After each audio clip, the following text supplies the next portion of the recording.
Na pacata cidade de Santana dos Ipês, no interior do estado de Goiás, morava Isabel, uma mulher conhecida por sua gentileza e disposição em ajudar quem quer que fosse. Era uma daquelas pessoas cuja bondade parecia não ter limites.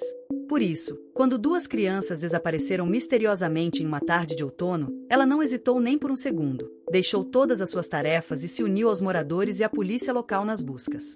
A situação era angustiante. Tratava-se de dois pequenos, Lucas, um menino de 7 anos, e Ana Clara, uma garotinha de 5. Suas famílias não se conheciam, moravam em bairros distantes. A família da menina vivia na colônia Santa Cecília, a cerca de 5 quilômetros de onde residia o menino, na Vila Esperança. Frequentavam escolas diferentes, tinham rotinas distintas, mas, de alguma forma, os dois desapareceram no mesmo dia, no mesmo parque, a pracinha central da cidade, onde costumavam brincar após a escola. O desaparecimento ocorreu por volta das 8 horas da noite. A mãe de Ana Clara percebeu rapidamente que a filha não estava mais por perto, e isso fez com que os outros pais presentes também se mobilizassem, percebendo que Lucas igualmente havia sumido. Procuraram por todos os cantos do parque, perguntaram aos vizinhos, vasculharam as ruas ao redor, mas não encontraram qualquer vestígio. Às 20h20, desesperados, chamaram a polícia. A cidade era pequena e a força policial, limitada, mas a solidariedade fez com que muitos moradores se voluntariassem. Isabel estava entre eles, ajudando a vasculhar cada canto da praça e das ruas próximas. As patrulhas rodaram até de madrugada, enquanto as sirenes cortavam o silêncio da noite, mas os esforços foram em vão. Quando amanheceu, o desespero tomou conta da cidade. As famílias estavam inconsoláveis. Na delegacia, o sargento responsável informou que ampliariam a busca para as colinas e matas próximas ao município, e pediu que toda a população se unisse. Isabel, mesmo parecendo frágil e temerosa, possuía uma coragem impressionante. Formaram-se grupos que seguiram por ruas e trilhas, revisando cada pedra, cada moita. Mas, apesar do esforço coletivo, nenhuma pista surgiu. Naquela noite, quando a lua cheia começou a subir devagar no céu estrelado, tingindo de prata as copas das árvores, Isabel teve uma ideia que, para muitos, parecia insensata. Sugeriu que fossem além, para além do limite conhecido da mata, onde começava a densa e misteriosa floresta dos pinhais, uma área que os antigos diziam ser mal assombrada. Mas ninguém quis acompanhá-la. O cansaço e o medo haviam vencido. Diante do silêncio e da desistência dos demais, Isabel hesitou por um momento, mas logo decidiu, iria sozinha.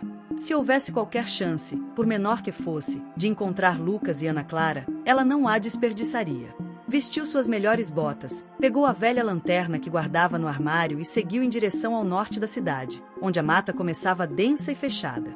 Quando chegou ao limite da floresta, respirou fundo e preparou-se para gritar o nome das crianças, mas algo deteve, uma intuição estranha, um arrepio silencioso que a fez calar-se.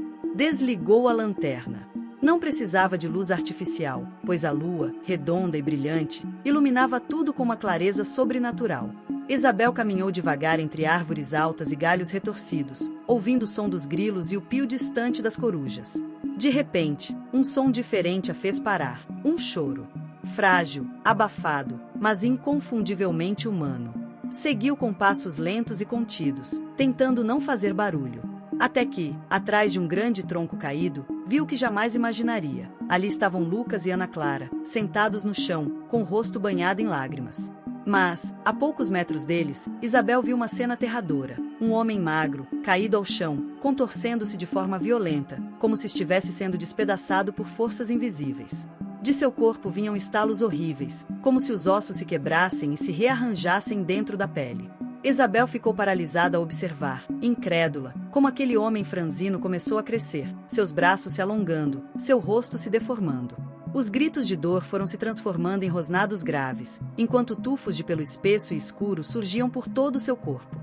Em poucos minutos, diante dela, erguia-se uma criatura como nunca havia visto. Um ser metade homem, metade lobo, de olhos brilhantes e dentes afiados como punhais.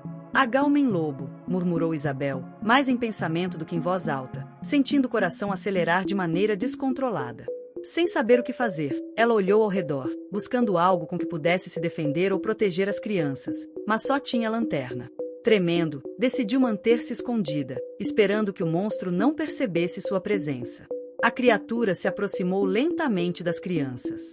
Isabel queria gritar, queria correr até elas, mas o medo a paralisou. No entanto, ao contrário do que a mulher temia, o monstro apenas se aproximou, cheirou o ar à sua volta e, após alguns instantes de tensão absoluta, soltou um longo e melancólico uivo para a lua.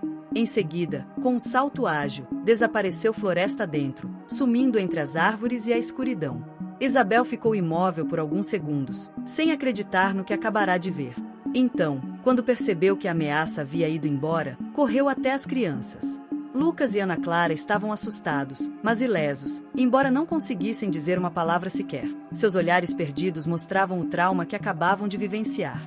Ajoelhada, Isabel os abraçou e, segurando firme as pequenas mãos, guiou-os de volta pela trilha que havia percorrido. A lua cheia seguia iluminando o caminho silencioso, como uma testemunha muda de tudo o que havia acontecido naquela noite. Quando finalmente chegaram à cidade, os sinos da igreja matriz tocavam, marcando as 3 da manhã. Isabel entregou as crianças aos pais, que choraram de alívio e gratidão.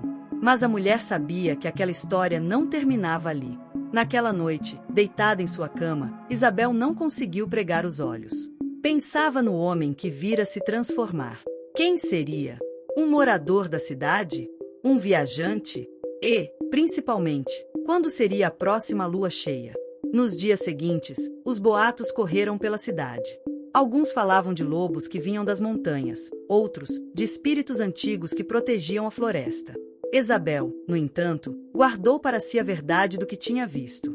Sabia que, se contasse, ninguém acreditaria, ou pior, poderia ser acusada de loucura. Pouco tempo depois, mudou-se para a cidade de Londrina, no Paraná, alegando que queria um novo começo, mas, na verdade, queria distância daquele lugar e daquele segredo. Mas até hoje, quando as noites ficam muito silenciosas e a lua cheia domina o céu, Isabel acorda sobressaltada, com o som daquele uivo misterioso ainda ecoando em seus ouvidos. E quem passa perto da Floresta dos Pinhais, nas noites de lua cheia, jura ouvir um longo e assustador uivo, misturado ao choro de crianças que se perderam por lá e nunca mais voltaram.